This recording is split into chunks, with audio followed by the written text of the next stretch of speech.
Association के लोग विरोध पर उतर आए, ये कंप्लीट वाक नहीं है, वाक अधूरा है। पूरा ये है कि बार एसोसिएशन में जो मनुवादी विचारधारा के लोग थे वो विरोध पर उतर आए, क्योंकि आपने वो दृश्य तो देखे जो बार एसोसिएशन के ही दो पार्ट हो गए और दोनों आपस में भिड़ गए। तो संपूर्ण बार एसोसिएशन को आप ये मत कहिए कि उन्होंने विरोध किया, मुट्ठी भर मनुवादी विचारधारा के लोगों ने विरोध किया। सबसे महत्वपूर्ण बात यह है कि वो प्रस्तावित पहले से था, कोई अचानक लाकर नहीं किया गया कि भाई आज लाके खड़ा कर दिया गया। वो प्रस्तावित था और उसको लगना था, और न्यायालय के परिसर में तो लगना ही चाहिए, वो तो लगना ही चाहिए, क्योंकि संविधान से जब हम संविधान पढ़ते हैं तो बाबा साहब की तस्वीर सामने अपने आप आ जाती है। जाहिर सी बात है, जो संविधान का मंदिर है अगर वहाँ बाबा साहब की प्रतिमा लग रही है तो ये तो खुशी की बात है और अच्छी बात है। लेकिन दुर्भाग्य से कुछ लोगों को पता नहीं क्यों संविधान से तो कठिनाई है ही। पिछले चुनाव में आपने देखा ही होगा, बयान जो आ रहे थे अलग अलग तरह से, अगर इतना दे दोगे तो मिटा दूंगा, उतना सीट दे दोगे तो खत्म कर दूंगा, इत्यादि इत्यादि। लेकिन बाबा साहब की प्रतिमा से भी इनको परेशानी है, जो कि नहीं होना चाहिए थे कि देश में अनेकों महापुरुषों की प्रतिमा लगाए गए और समय समय पर लगाए जाते हैं, चाहे गांधी जी हो, और मैं समझता हूँ लाखों प्रतिमाएं गांधी जी की लगी हुई है, नेहरू जी की लगी हुई है, सरदार पटेल की लगी हुई है प्रतिमाएं। अरे अब मैं ज्यादा क्या बोलूं आपको, मुझे तो लगता है कि मोदी जी अभी तो प्रधानमंत्री है, इनके नाम पर स्टेडियम बन गया, प्रतिमा भी कोई लगाने वाले नहीं। सुना था मैं मंदिर उंदिर बनवा दिया था दो चार लोगों ने, तो प्रतिमा ही है एक तरह से। वो भी महापुरुषों के प्रतिमा का प्रचलन है देश में, हमारे यहाँ ये नई बात नहीं है, कोई अचानक वाली बात नहीं। बहुत सारे महापुरुष हैं, बड़ी बड़ी प्रतिमाएं हैं उनकी। और तो आपको शायद हैरानी होगी कि सबसे बड़ी और लंबी प्रतिमा हमारे यहाँ सरदार पटेल जी की है, वो भी स्थापित की गई। तो प्रतिमा का प्रचलन पुराना है, अंग्रेज जो अपने जमाने में भी लगाता था, अरे मुगल भी लगा के गया, छोड़ा नहीं उसने भी। है ताजमहल तो फला महल तो हुमायूं का मकबरा, मतलब प्रतिमा ही कहिए उसको, मकबरे को आप, जो आया वो प्रतिमा लगाया। प्रतिमा का प्रचलन हमारे देश में पुराना।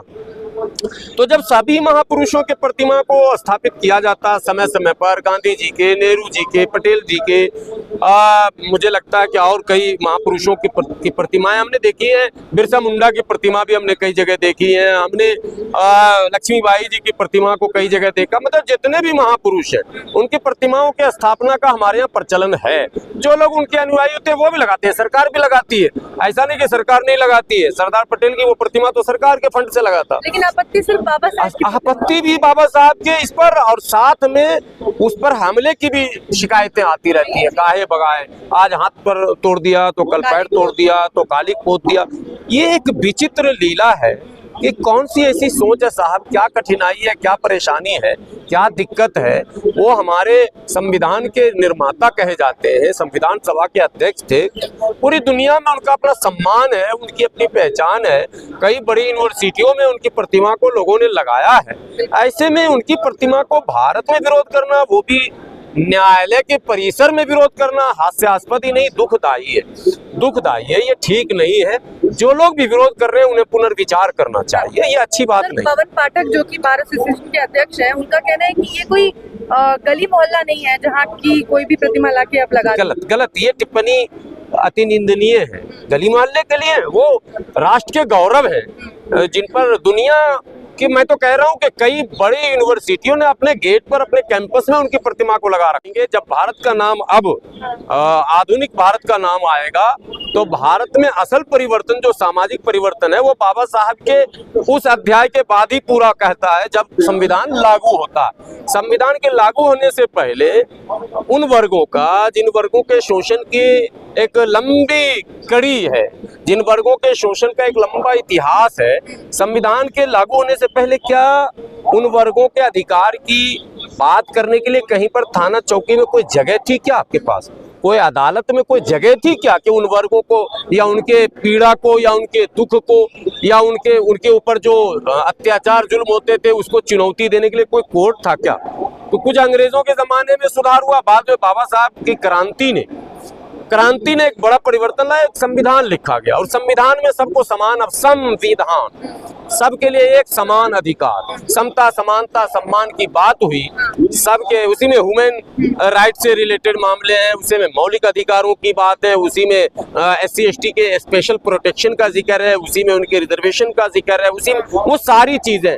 तो मुझे लगता है कि जो ह्यूमैनिटेरियन है, जो मानवतावादी लोग हैं, वो तो विरोध नहीं कर सकते हैं। जो जिनकी सोच मानवता विरोधी है वो इसका विरोध कर सकते हैं, क्योंकि बाबा साहब ने तो मानवता की बात की है। लोग अगर ये धारणा रखते हैं कि उन्होंने SC ST की वकालत की है, नो, मैं इसको कभी भी इसके लिए तैयार नहीं हूँ ये मानने के लिए। उन्होंने केवल SC ST की बात की। जो लोग पिछले पायदान पर थे, मुख्यधारा से कटे थे, जो सेक्शन मार्जिनलाइज था, हाशिए पर था, किनारे था, उसको मुख्यधारा से जोड़ने की बात बाबा साहब ने की और सबके अधिकार की बात की। किसी के अधिकार के हनन की गुंजाइश कहीं रखी नहीं संविधान में। लेकिन अब अगर सामंतवादियों को, मनुवादियों को पेट में मरोड़ है कि भाई इस शख्सियत को, इसके प्रतिमा को, इसके नाम को या इसके संविधान को लिखे हुए जिससे नाम जुड़ जाता अचानक, इसको खत्म कर दो, संभव नहीं है। पर कठिन दौर है, प्रशासन और शासन और सत्ता जिसके हाथ में है, कहीं ना कहीं ऐसे लोगों को, जैसे आप बता रहे हैं राष्ट्रीय ध्वज, जैसे कुछ सड़कों के नाम बदले गए तो आपत्ति ना हो इसके लिए उन्होंने APJ अब्दुल कलाम रोड नाम रख दिया। भैया आप क्या करोगे? कलाम का विरोध करोगे क्या? फंस गए ना। तो तिरंगा का विरोध करोगे क्या? फंस जाइएगा। तो अब राष्ट्रध्वज, अरे राष्ट्रध्वज तो हर जगह लगा ही हुआ है। हाँ, राष्ट्रध्वज तो हम लोग का सम्मान तो सब लोग करते हैं, लेकिन नहीं सब लोग करते हैं बोल के आप उनको क्लीन चिट दे रहे हैं। जो तिरंगे से नाक पोंछ रहे हैं उनको क्लीन चिट दे रहे हैं आप। अच्छा। सब लोग कहाँ करते हैं? वो लोग नहीं करते जो बाबा साहब के सोच के विरोधी है, जो बाबा साहब की प्रतिमा का विरोध कर रहे हैं, वही लोग तो तिरंगा से नाक पोंछ रहे हैं। तो बाबा साहब की प्रतिमा को दरवाजे के सुप्रीम कोर्ट परिसर के अंदर तक नहीं आने दिया गया, परिसर के बाहर अभी भी प्रतिमा ऐसी की ऐसी रखी हुई है। नहीं, वो कोर्ट का मामला, कोर्ट उसको देखेगी। देखिए हाई कोर्ट कोर्ट ने बकायदा परमिशन दे दी थी, गवर्नर को इनविटेशन भेजा गया था। ये प्रोसेस पॉलिटिकल नहीं है, इसमें लीगली प्रोसेस है, कोर्ट ही देखे, इसको कोर्ट ही देखेगी। और मुझे लगता है कि धरना प्रदर्शन का रास्ता छोड़कर कोर्ट ही जाना चाहिए, क्योंकि वो पहले से प्रस्तावित था, उसे रोका नहीं जाना चाहिए था किसी भी कीमत पर। है कि मध्य प्रदेश हाई कोर्ट के जो चीफ जस्टिस हैं कैद साहब, उन पर भी अभद्र टिप्पणियां की गई हैं, उन्हें भी। अब क्या कीजिएगा सर, हम लोग उसी समाज के बीच रहते हैं।